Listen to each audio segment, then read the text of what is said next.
Hey everyone, in today's video, we're going to be looking at how to bring boring looking photos to life in Lightroom. Let's jump into it. Here's a raw photo of a dragonfly that I took a picture of using a macro filter.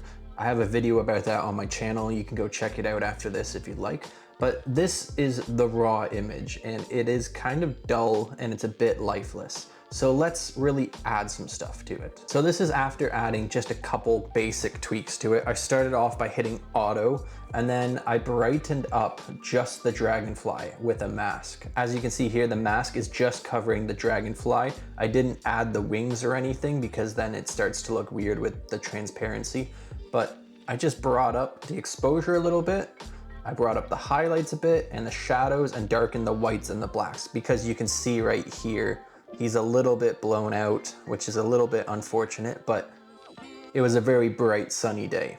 Added a little bit of clarity to him. And then I added denoise to the photo just to get out the little bit of graininess. I didn't go too much, I just went about 50%, and that really makes everything look cleaner and smoother. Now, if we really want to bring this to life, you can see that the light is coming in from the side here and it's just illuminating this part. Like this plant is a little bit dark, but this one's a little bit bright. So one thing we can do is we can come up and we can add a mask, add a radial gradient, and just pull it in, make it maybe about here, just so it's touching the dragonfly a little bit. And then we have a little bit of softness here, so it kind of disperses as it gets closer to the dragonfly. Now what we can do is we can bring up the exposure just a little bit, not too much. So now this is looking like we have some more natural light coming in, which was the case when I took this photo. And then what we can do is we can add some temperature to it because it was a really hot day and that light that was coming in was very orange. So we'll bring that up. Maybe we'll bring up the exposure just a little bit so we get a little bit more color. Now here's the before and after just by doing that. As you can see, it just brightens up that corner and it makes it just a little bit more appealing. The other thing that we can do is we can come here and we can grab a linear gradient and pull it up from the bottom and pretty much do the opposite. So we'll take our exposure down. Not too much that it's very noticeable, but just enough that you have something that kind of draws your eye to your subject. And this is also drawing your eye to your subject. Now let's look at the before and after. As you can see here, the subject is more pronounced now. Also, another thing that you can do, it doesn't work on every photo, but I do it a lot when I have birds or insects, is I will take this mask that I have of just the dragonfly and I'll duplicate it and invert mask. Now everything that's not my subject is selected and I can bring down the exposure just a tiny little bit. Now it looks like our subject has separated from the background, which makes it more appealing to the eye. Here's the before and after. And then here's the raw photo. So it's really come to life. So let's try these techniques on something else. So here we have a picture of a water lily. Now it's a little bit out of focus, but that's okay. That's beside the point right now. It's still pretty much in focus, but it looks like the focus has missed a little tiny bit. Still a pleasing photo. So this one has no light coming in. It's flat, boring light. But let's use that technique that we just did and we'll apply it to here and we'll fake the light a little tiny bit. So I'm going to start off by making this a square crop. I'm just going to bring it down just a little bit, make it more about the lily. Now let's hit auto and see what Lightroom thinks. Not bad. It's brightened up the image a little bit. It looks a bit more vibrant. So let's go and make a mask of our subject. So it did a pretty good job of selecting the subject, but I'm just going to paint in a little bit more. I'm going to add the plus, I'm going to go to brush, and I'm just going to bring my brush down a little bit and paint in just a bit more of this lily. Okay, that looks about good. Now what I can do is I can adjust just the lily.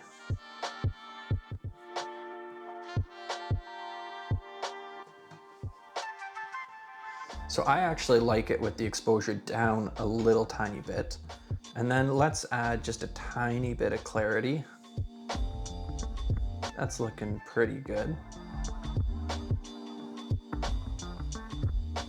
Now, if we go here to sharpening and we hold Option, we can see our mask. Let's bring that up and just sharpen the edges so that looks a bit more appealing. Now we're going to mask, we're going to duplicate and invert mask, and we're just going to bring down the background just a little tiny bit. So now our lily is looking like it's popping. Now let's see the before and after. Not bad. It's just added a bit more vibrance, makes it just a bit more moody. So let's fake that light now. So we'll come up here and we'll add a radial gradient. And let's just say the light was coming in from this side. So we'll bring it in maybe a bit more wider so it looks a bit more natural. We'll bring up the exposure. Let's add a little bit of color to it.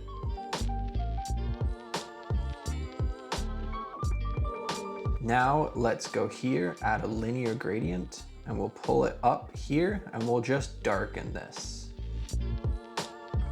So already we have a photo that really pops our subject.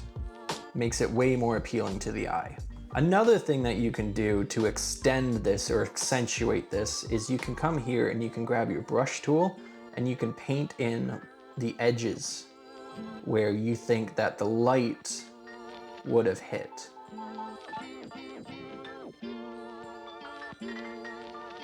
So I just did this really quick and dirty, but I'm just gonna add in a little bit of color. You can see that that's just accentuated just a little tiny bit. Now let's look at the before and after. Now this technique can be used on many different types of photos. You don't have to have one where the subject is very apparent. Let's jump into a photo where the subject's not as apparent.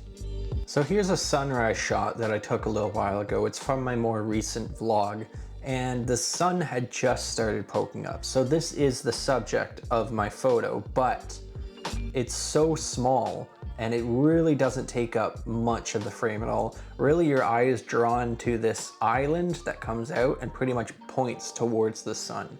So how can we make this photo have the same sort of idea as those other photos?